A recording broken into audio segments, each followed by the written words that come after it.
Well, if you're just joining us, this is the World News Report with me, Gladys Asugwana. Now, the UN COP26 Climate Summit in Glasgow was called our last chance to combat the climate crisis. Now, representatives from nearly 200 countries spent 2 weeks debating how to limit global warming to 1.5 degrees Celsius.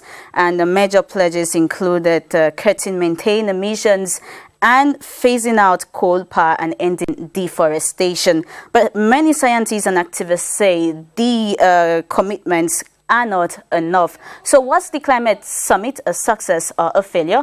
We're going to find out right ahead as we're receiving a social entrepreneur, climate activist and promoter of a circular economy, Patu Dango, who is our guest. Hello, Patu, and welcome to the program. Hello, Gladys. Thanks for inviting me. Now, you're welcome. For 2 weeks, you participated at the COP26 summit.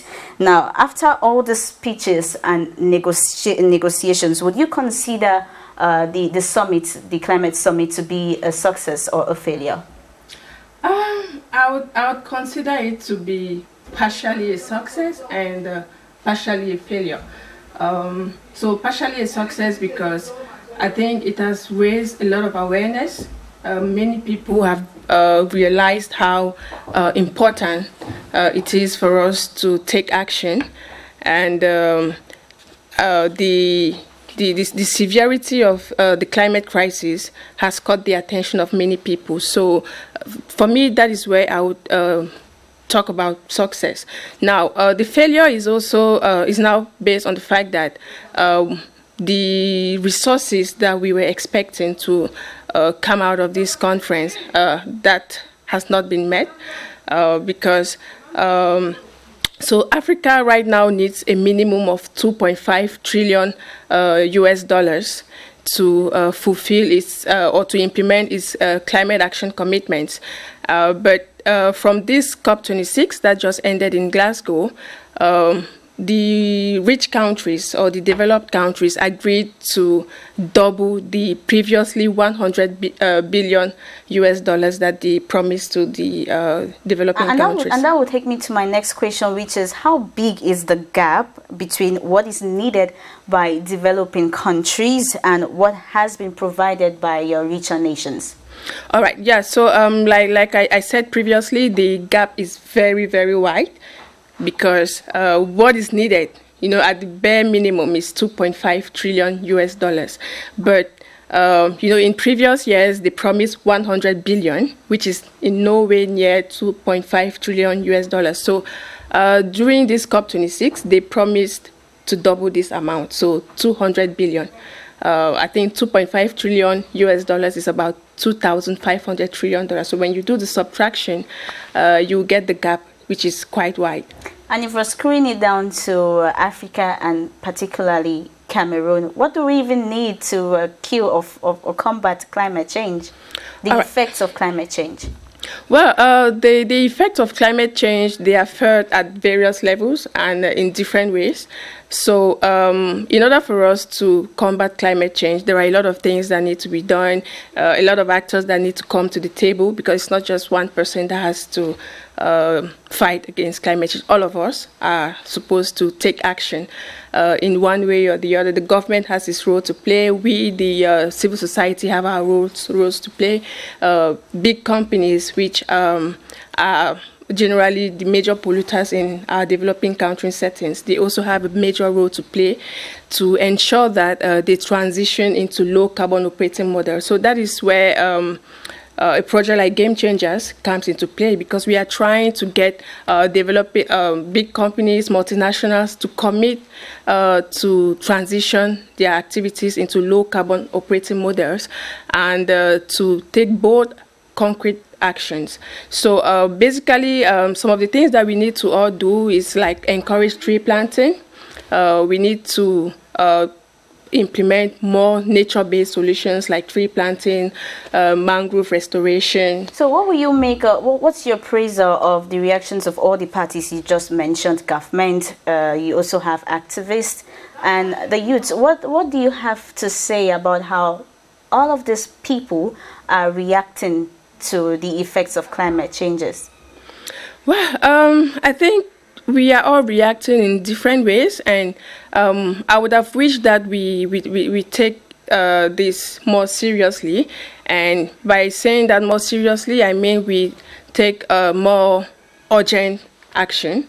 So we need to invest more in things that would help us reduce our carbon footprint. Maybe we need to quickly change our appliances, for example, into energy efficient appliances. We need to diversify the use of our energy sources and go more towards the clean energy sources like renewable energy, solar energy, and wind energy.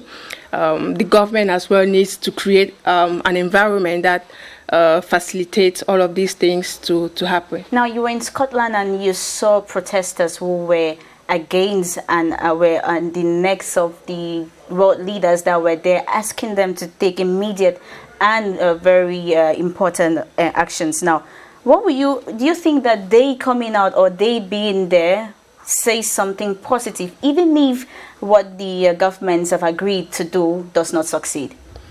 Well, they being there, I think it's already a major step forward.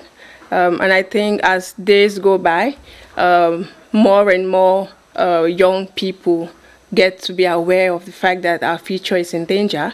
And so they are taking concrete steps. They are putting pressure on world leaders and demanding that they take those necessary steps that are needed to safeguard our future. So I think it's a good thing that activists are at the neck of the world leaders so that they get to do what is needed, because tomorrow they might be gone, but some of us would still be there by the grace of God. Our future generations as well would be there, and some of the things some of the negative consequences of climate change might not even be felt by us, but by our children and grandchildren. Now, talking about our future, now the new climate pact that is was focused on reducing coal and fossil fuel. What do you think about this discussion that has been had, or it was had over the past week, and it was given much more focus than in previous climate summits? Yeah, so actually that is one of the key points of COP26 this year, because for the very first time, a lot of focus has been put on fossil fuels. And, it's actually a major source of emissions of greenhouse gases such as carbon dioxide. So the new climate pact, or the Glasgow Pact, is putting a lot of emphasis on countries to transition or to phase out coal, phase out gas, phase out fossil fuels like oil. So I think it's something that countries all have to take seriously and start looking at those other clean sources of energy that they can focus on. Now let's talk about you before you leave. I just want you to tell us how, without the drastic cut in emissions, just how dire could things get. And you, who is a climate activist, and you've got your network, the Climate Changers, what are you going to be focusing from the experience you had from Glasgow? Well, I think I cannot overemphasize, how bad things would get if we do not take action now, because there is that probability that we might even, not have access to, adequate sources of water, because rain, we don't have maybe enough rainfall. We cannot even predict the planting seasons, which is something we are already suffering from right now. Heat waves, I think everybody should have noticed how hot Yaoundé is getting. These are all the effects of climate change, and things would get worse. So just imagine things getting worse, and